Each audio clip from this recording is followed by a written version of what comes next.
Be joined by the spouses. Excellency First Ladies, please come.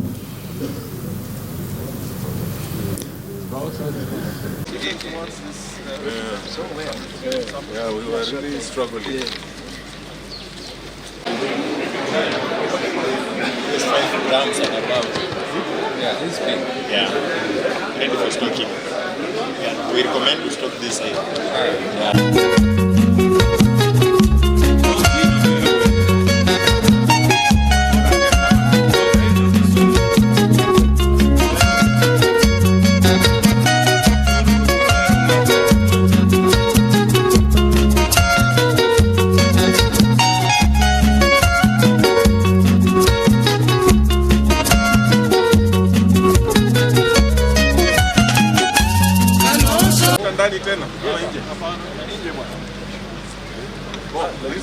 Yeah.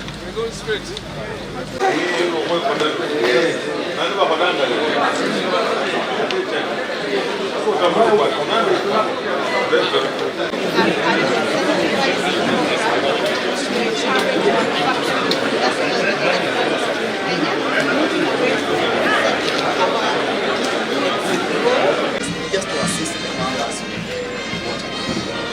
Then we also have the heavy engineering. And the heavy engineering is what can be given to all the counties which are not maritime.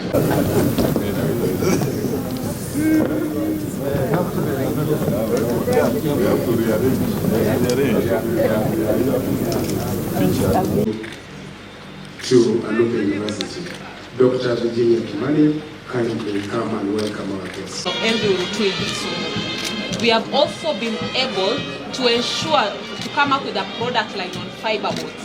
This product line is able to ensure boats are energy efficient in our waters, so that in as much as we are exploiting through fishing and aquaculture, we are able to ensure that our fisherfolk get food and the water resources are also sustainably protected.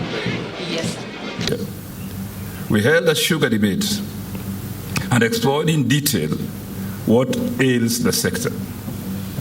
During the debate, most speakers wondered why state-owned sugar millers were on their deathbeds, while privately owned millers were raking in profits year in, year out, and expanding to enhance the capacity of national and county governments to respond to the challenges facing the sugar value chain.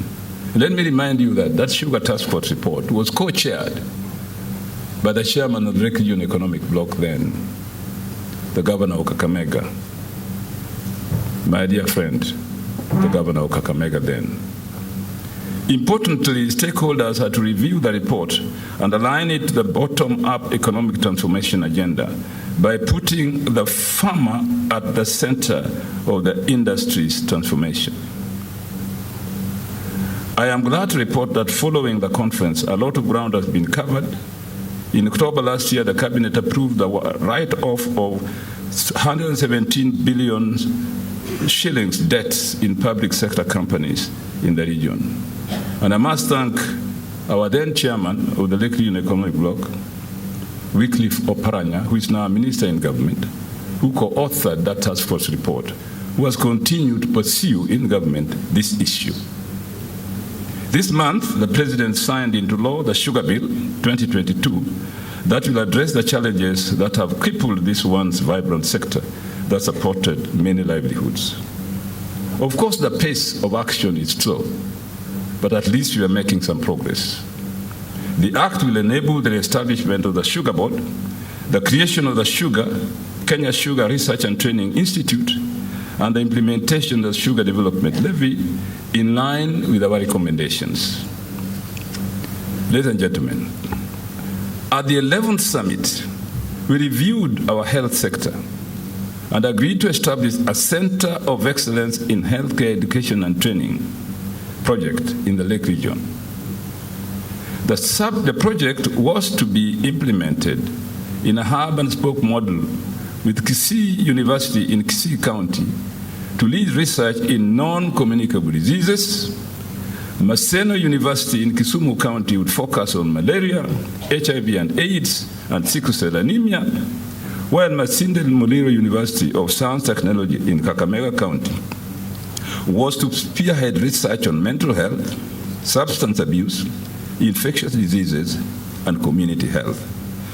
Relations with these organizations and financial institutions, we may need to use the instrument of public-private partnership in implementing certain projects. I therefore would like to appeal to the Senate, the National Assembly, and the Council of Governors to review this instrument of development called private-public partnership, to make it amenable for use in counties without the unrealistic and rather unfair legal procedures that are currently required to use PPPs. As we have done with the blue economy interventions, we expect this summit to endorse the LREB Sugar Industry Revitalization Multi-Agency Action Plan and LREB Climate Change Multi-Agency Action Plan and other plans and arrangements that will come out of the summit. The summit, I would like to conclude, is an extremely important organ in the governance of LREB in relation to what LREB does with the people of the region. As you can see, the summit is always held within the context of discussions that will be carried out by people here, while we synthesize your discussions into actionable programs by the organization, as we have done since the foundation of the Lake Region Economic Bloc. Area which our chair on climate change and environment, Dr. Otichilo, had mentioned, the livelihood of almost 16 million people within the LREB region depends on some of the decisions that we are going to make coming from the deliberations that the thematic groups are going to have. And we have always said what was the outcome of our last summit and what will be the outcome of this one, and issues of environment. So as we discuss, I'm sure we'll not be talking about abstract issues. We'll be talking about issues whereby we need practical, scientific solutions for us to be able to move on. Let me say this, which I thought, having been given this chance now, I'd rather say it now rather than later. I think the devolution experiment is failing, if we want really to be factual.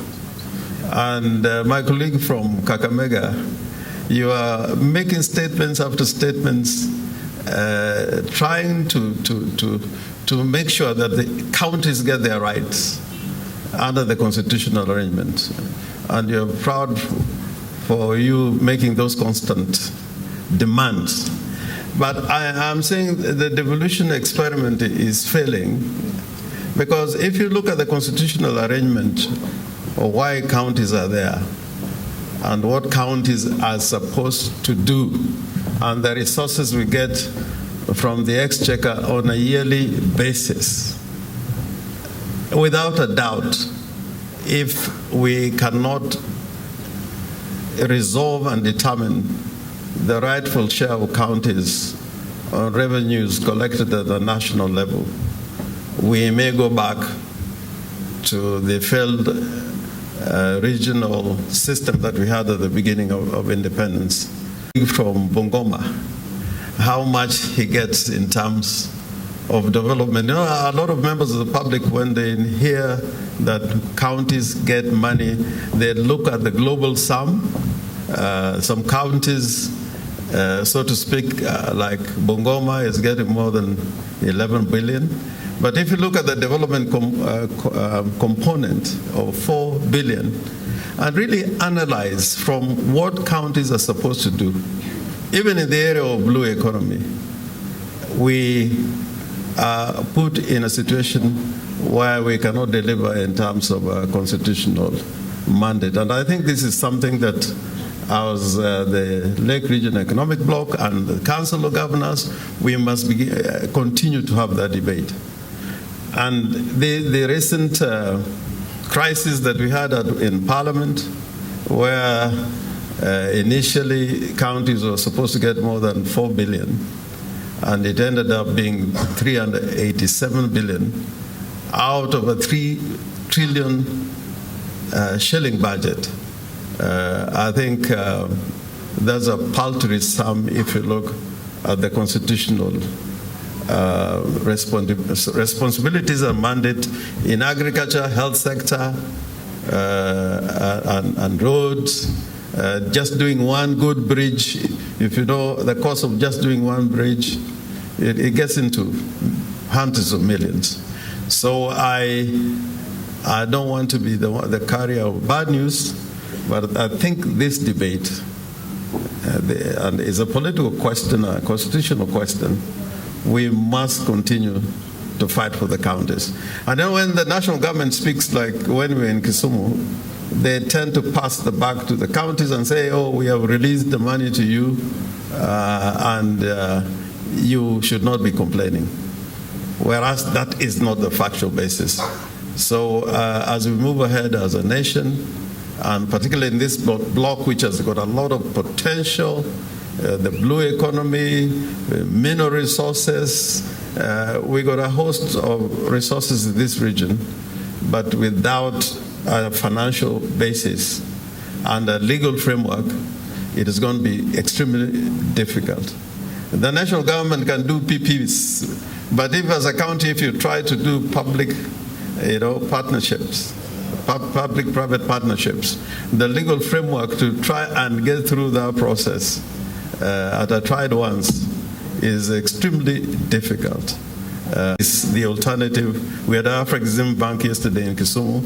That would be an alternative for counties to follow, but the legal framework is very difficult to unlock. Responsible for the pillar of finance.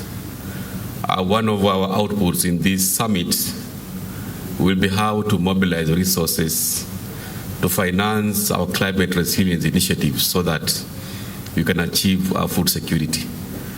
And of course, just the way Governor Orengwa said, our biggest challenge is our resource mobilization strategy starting from equitable share.